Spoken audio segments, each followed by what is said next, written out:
नमस्कार। रेडियो रिमझिम से प्रस्तुत है स्थानीय हालचाल। पहले मुख्य हालचाल। अवैध हथियार के साथ एक आरोपी को पुलिस ने किया गिरफ्तार। नशे की हालत में पंखे से पीटकर पिता ने बेटी को उतारा मौत के घाट। पारिवारिक विवाद में एक महिला पर चाकू से हमला। शिक्षा और स्वास्थ्य व्यवस्था को सुधारने के लिए जिला पदाधिकारी का सख्त निर्देश।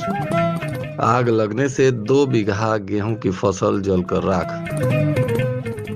स्थानीय हालचाल के इस अंक के साथ मैं निकेत मिश्र। अब हालचाल विस्तार से। बरौली थाना की पुलिस ने गुप्त सूचना के आधार पर अवैध हथियार और जिंदा कारतूस के साथ एक आरोपी को गिरफ्तार किया। बताया जा रहा है कि पुलिस को गुप्त सूचना मिली थी, जिसके बाद थानाध्यक्ष बरौली ने एक विशेष टीम का गठन किया और त्वरित कार्रवाई करते हुए रतन सराय पूर्वी ढाला स्थित नौसाद टेंट हाउस में छापेमारी कर एक आरोपी को अवैध हथियार और जिंदा कारतूस के साथ गिरफ्तार किया गया। पकड़ा गया आरोपी नौसाद आलम पिता मोहम्मद इद्रिस, जो कहला हजारी टोला थाना बरौली का निवासी है, इसको गिरफ्तार किया गया है और टेंट हाउस की विधिवत तलाशी लेने पर वहां से पुलिस को एक लोडेड देशी कट्टा और जिंदा कारतूस मिला है, जिसे जब्त करते हुए आरोपी को आर्म्स एक्ट के तहत न्यायिक हिरासत में भेज दिया गया। कटिया थाना क्षेत्र के गौरा गांव में रविवार की रात एक दिल दहला देने वाली घटना ने पूरे इलाके को झकझोर कर रख दिया। बताया जा रहा है कि नशे में धूत एक पिता ने अपने ही 22 वर्षीय पुत्री की हत्या कर दी, जिसके बाद पूरे इलाके में हड़कंप मच गया। घटना के बाद परिजनों में कोहराम मच गया। मृत युवती की पहचान जनार्दन कमकर की पुत्री मोनिका कुमारी के रूप में हुई है। वह बीए की छात्रा थी और घर पर ही रहकर पढ़ाई कर रही थी। बताया जा रहा है कि आरोपी पिता सेटरिंग का काम करता है और शराब तथा नशीली गोलियों का आदी है। परिजनों के अनुसार वह अधिकांश समय नशे में ही रहता है, जिससे घर का माहौल लंबे समय से तनावपूर्ण बना हुआ था। जानकारी के अनुसार मोनिका अपने पिता के डर से अक्सर रिश्तेदारों के यहाँ चली जाती थी और घर में कम रहती थी। घटना के दिन वह अपनी बड़ी माँ से मिलने गई थी और शाम को जब वापस लौटी तो बताया जा रहा है कि रात करीब 8 बजे आरोपी पिता ने नशे की हालत में घर में पहुंचते ही दरवाजा को बंद कर दिया और कमरे में पंखे से ताबड़तोड़ हमला कर युवती को मौत के घाट उतार दिया। युवती खुद को बचाने का प्रयास कर रही थी, लेकिन गंभीर चोट लगने के कारण उसकी मौके पर ही मौत हो गई। वारदात के बाद आरोपी ने खुद को बचाने और लोगों को गुमराह करने के लिए शोर मचाना शुरू कर दिया और दवा लाने की बात कहने लगा। हालांकि घटना की जानकारी मिलते ही आसपास के लोग एकत्रित हुए, पुलिस को सूचना दी गई। सूत्रों के मुताबिक आरोपी का आपराधिक और हिंसक व्यवहार पहले से ही रहा है। करीब 8 वर्ष पूर्व उसने अपनी पत्नी के साथ मारपीट कर उसे गंभीर रूप से जख्मी कर दिया था। मायके पक्ष द्वारा इलाज के लिए ले जाने के दौरान उसकी भी मौत हो गई थी। बताया जा रहा है कि वह पहले भी अपनी एक अन्य बेटी को जहर देकर मारने की कोशिश कर चुका है, जिससे परिवार में भय और असुरक्षा का माहौल बना रहता था। सूचना मिलते ही कटिया थाने की पुलिस मौके पर पहुंची और शव को कब्जे में लेकर पोस्टमार्टम के लिए भेज दिया। घटना स्थल से खून से सना हुआ पंखा, शॉर्ट और पैंट बरामद किया गया है। एफएसएल की टीम भी घटना स्थल पर पहुंचकर मिले साक्ष्यों को जांच के लिए ले गई। पुलिस ने त्वरित कार्रवाई करते हुए आरोपी पिता को गिरफ्तार कर लिया। आज उसे पूछताछ के बाद न्यायालय में प्रस्तुत किया गया। इस घटना से पूरे इलाके में दहशत का माहौल देखा जा रहा है। फिलहाल आरोपी पिता को न्यायिक हिरासत में भेजकर पुलिस अन्य कानूनी कार्रवाई करने में जुटी हुई है। बताया जा रहा है कि प्रेम प्रसंग को लेकर हत्या की आशंका जताई जा रही है। मृत युवती के बड़ी बहन नेहा कुमारी की शादी सासामुसा में हुई है। पोस्टमार्टम के बाद शव को बड़ी बहन ने रिसीव किया और सासामुसा में ही अपने छोटी बहन का अंतिम संस्कार किया। गोपालपुर थाना क्षेत्र के अहियापुर गांव में पारिवारिक विवाद ने हिंसक रूप ले लिया और एक युवक ने गुस्से में आकर महिला पर चाकू से हमला कर दिया। महिला गंभीर रूप से घायल है। महिला शुभ तारा खातून बताई जा रही है। इसका इलाज सरकारी अस्पताल में चल रहा है और पुलिस मामले की तफ्तीश में जुटी हुई है। जिला पदाधिकारी ने स्वास्थ्य सेवाओं को बेहतर बनाने के लिए आज समीक्षा बैठक की।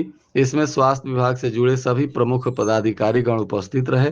विभिन्न योजनाओं के प्रगति की विस्तार से समीक्षा कर जिला पदाधिकारी ने बेहतर सुविधा उपलब्ध कराने के लिए आवश्यक निर्देश दिए। डॉक्टरों की उपस्थिति, मरीजों के वाइटल्स दर्ज करने की स्थिति, औसत प्रतीक्षा समय, बायोमेडिकल वेस्ट प्रबंधन, टीकाकरण, परिवार नियोजन, एनसीडी, टीबी एवं कालाजार नियंत्रण जैसे महत्वपूर्ण बिंदुओं पर चर्चा कर स्वास्थ्य सेवाओं को बेहतर बनाने के लिए उन्होंने पदाधिकारियों को कड़ी फटकार लगाते हुए आवश्यक निर्देश दिया। साथ ही तत्काल जांच टीम गठित करने का भी निर्देश दिया गया। जिला पदाधिकारी ने कहा कि सुबह 9 बजे से दोपहर 1 बजे के बीच औचक निरीक्षण किया जाएगा। यदि कोई डॉक्टर 1 महीने में 3 बार से अधिक देर से आता है तो उसके खिलाफ सेवा समाप्ति की अनुशंसा की जाएगी। आशा कार्यकर्ताओं के कार्यों की भी गहन समीक्षा की गई। डीएम ने स्पष्ट किया कि जिनका प्रदर्शन 95% से कम होगा उनके खिलाफ सख्त कार्रवाई की जाएगी। शिक्षा विभाग को लेकर भी जिला पदाधिकारी ने आज बैठक कर सरकारी और निजी स्कूलों में मनमानी तथा अवैध वसूली की शिकायतों को गंभीरता से लेते हुए निर्देश जारी किया। उन्होंने कहा कि शिक्षा व्यवस्था में पारदर्शिता और अनुशासन हर हाल में सुनिश्चित किया जाएगा। डीएम ने कहा कि यदि सरकारी स्कूलों में री रजिस्ट्रेशन या किसी अन्य शुल्क के नाम पर छात्र छात्राओं से अवैध रूप से राशि वसूलने की सूचना मिलती है तो संबंधित अधिकारियों और कर्मियों के खिलाफ कड़ी विभागीय कार्रवाई की जाएगी। उन्होंने सभी प्रखंड शिक्षा पदाधिकारियों को निर्देश दिया कि वे अपने अपने क्षेत्र में नियमित निगरानी रखें और ऐसी शिकायतों पर तुरंत कार्रवाई करें। सभी स्कूल संचालकों को भी सख्त चेतावनी देते हुए कहा गया कि किसी भी छात्र से किताब, स्कूल ड्रेस या अन्य शैक्षणिक सामग्री के नाम पर अत्यधिक या अनावश्यक शुल्क वसूलना बर्दाश्त नहीं किया जाएगा। ऐसे मामलों पर विभाग की विशेष नजर है और शिकायत मिलने पर सख्त कदम उठाए जाएंगे। कटिया थाना क्षेत्र के पट्टी पचमवा गांव में अचानक लगी आग से 2 बीघा गेहूं की फसल जलकर नष्ट हो गई। इस घटना से किसान को भारी आर्थिक नुकसान हुआ। बताया जा रहा है कि गेहूं की फसल में देखते ही देखते आग विकराल रूप धारण कर लिया। तेज हवा के कारण तेजी से आग फैलने लगा। स्थानीय लोग काफी मशक्कत के बाद दमकल की गाड़ी के सहयोग से आग पर काबू पा सके। तब तक शिवजी प्रसाद श्रीवास्तव का लगभग 30 कट्ठा, रत्नेश यादव का 10 कट्ठा और भी कुछ किसानों के खेतों में खड़ी गेहूं की फसल जलकर राख हो गई। जिला निर्वाचन पदाधिकारी पवन कुमार सिन्हा और पुलिस अधीक्षक विनय तिवारी ने संयुक्त रूप से ईवीएम और वीवीपैट वेयर हाउस का मासिक औचक निरीक्षण किया। यह भारत निर्वाचन आयोग के निर्देशानुसार निर्वाचन प्रक्रिया की पारदर्शिता, निष्पक्षता एवं सुरक्षा सुनिश्चित करने के उद्देश्य से किया गया। हथुआ में एक सनकी बंदर पिछले 1 महीनों से आतंक मचा रहा था। सूचना मिलने के बाद वन विभाग की टीम ने आज बंदर को काबू कर लिया और अपने साथ ले गई। पुलिस अधीक्षक विनय तिवारी ने अपने कार्यालय में जनता की समस्याओं को सुनकर निष्पादित करने के लिए संबंधित पदाधिकारियों को आवश्यक दिशा निर्देश दिए। बिशंभरपुर थाना की पुलिस ने अवैध शराब के विरुद्ध अभियान चलाते हुए सलेहपुर में वाहन जांच के दौरान 27 लीटर देशी शराब के साथ 2 तस्कर, एक राजालाल यादव पिता बहारन यादव और दूसरा अमित कुमार पिता मुंद्रिका यादव को गिरफ्तार किया। दोनों शीतल बरदहा के रहने वाले बताए जा रहे हैं। इनकी मोटरसाइकिल भी जब्त की गई। साथ ही पुलिस ने बिशंभरपुर थाना क्षेत्र के ही बांध पर वाहन जांच के दौरान 18 लीटर से अधिक विदेशी शराब के साथ 3 तस्करों को और गिरफ्तार किया। एक आरोपी त्रिवेणी नाथ तिवारी पिता बाल मुकुंद तिवारी, दूसरा आकाश कुमार तिवारी पिता बसंत नाथ तिवारी, दोनों पकड़िया थाना जगदीशपुर जिला पश्चिमी चंपारण के निवासी हैं। और अवधेश राव यह दक्षिण तेलहुआ बनवा टोला थाना नौतन जिला पश्चिमी चंपारण का रहने वाला है। इनकी भी 2 मोटरसाइकिल जब्त की गई है।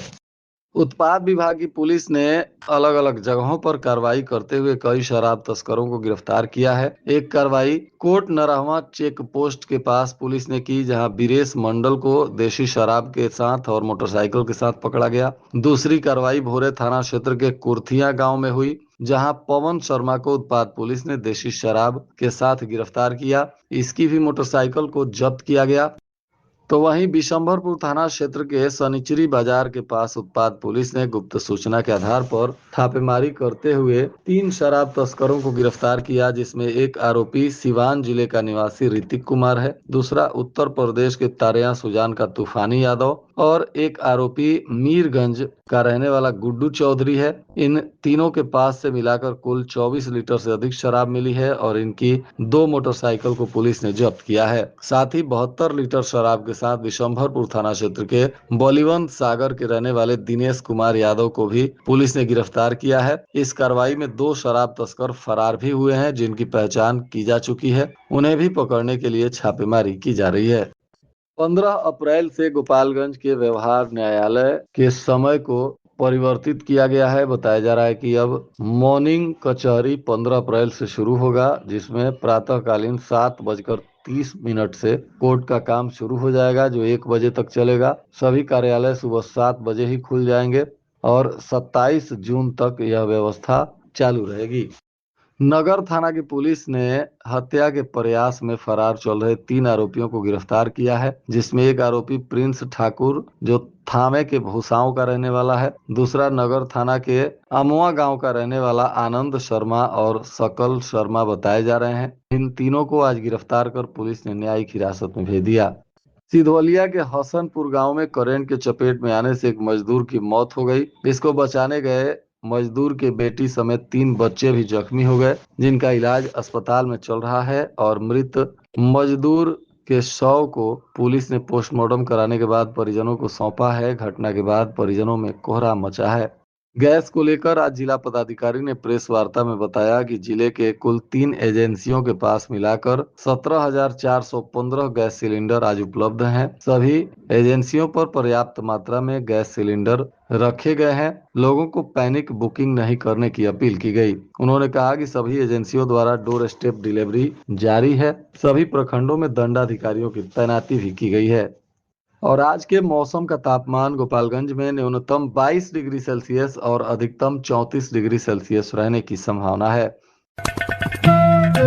अंत में मुख्य हालचाल एक बार फिर। अवैध हथियार के साथ एक आरोपी को पुलिस ने किया गिरफ्तार। नशे की हालत में पंखे से पीटकर पिता ने बेटी को उतारा मौत के घाट। पारिवारिक विवाद में एक महिला पर चाकू से हमला।